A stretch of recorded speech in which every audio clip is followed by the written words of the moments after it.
One of the biggest challenges we face when we're taking a look at the uncertainty and the complexity and all the challenge that's happening in the world is we feel a lack of choice. I think one of the biggest lies we tell ourselves is urgency and importance are the same thing. Mindfulness is a very big part of my practice. It's something that I encourage all of my clients to develop, and it's something that we work on together. I encourage having a 1 minute meditation practice. No matter what scenario you find yourself, you can choose who you choose to be, you can choose how you choose to respond.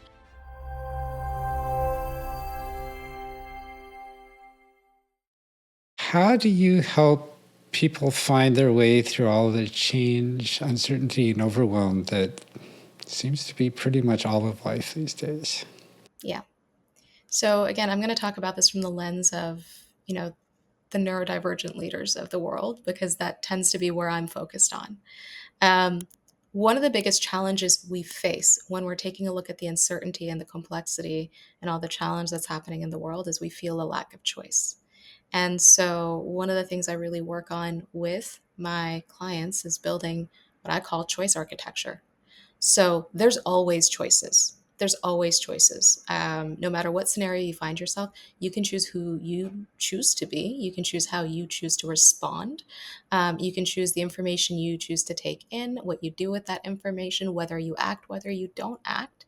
And just the action of taking a minute and building out your choice architecture using your values and your principles. So, this is a values and motivations and principle based system where we work together. And anytime these things come to you, you can actually pause. It's like you're on the dance floor and immediately you're stepping out of the dance floor, you're going onto the balcony and you're watching yourself. And you're saying, I can take all of these steps. I can do the merengue, I can do the tango. I have the choices here in front of me.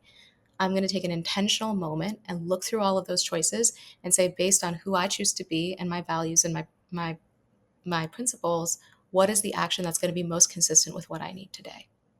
And so it puts choice back in your hands. It puts control back in your hands during these moments that seem completely uncontrollable. And it makes it easier for you to navigate that with some element of cognitive ease.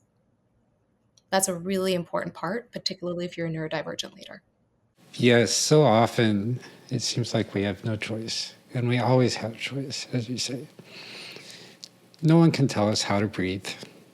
No one can tell us what we're thinking inside. We can always shift that, even if we have to pretend to be shifting something else to feel safe. We still have control inside. Yeah, absolutely. Doing this in the moment is the height of mastery. Well, doing it in the height of moment consistently is the height of growth. How do you help your people work through that?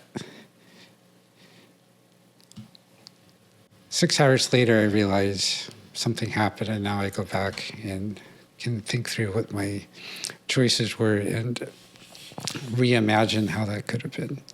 Now it's 3 hours. Now it's an hour. Now it's 30 minutes. Now it's 3 minutes later. Now it's 3 seconds later. Now I'm doing in the moment. That can be so frustrating, taking such a long time to be able to do this in the moment, time after time. Listen, I think one of the biggest lies we tell ourselves is urgency and importance are the same thing. Not everything that's important is urgent. And so, a big part of the choice architecture is asking yourself, is this something I have to make a decision on right now? And if I say yes to that, why? Let's paint that out. Let's write that out for ourselves in our brain and codify it and make sure the story that we're telling ourselves that this is urgent is actually true. And if it is true, then yes, you have to make a quick decision, but it doesn't mean you can't pause for 1 minute and just say, hey, what is the data that I have? Mindfulness is a very big part of my practice. It's something that I encourage all of my clients to develop, and it's something that we work on together. I encourage having a 1 minute meditation practice or a 2 minute meditation practice, something quick and dirty that can center your brain and your body in a moment so that you can calm your nervous system and take data in and process it as data, ask the right questions, and make decisions. There are going to be moments in our lives where we have to make very swift decisions, but we can usually take at least a few seconds to do some deep breathing, to clear our mind, and to come into focus. Now, if you are a neurosurgeon and you have to, you're in the middle of a procedure, you may have less time than that.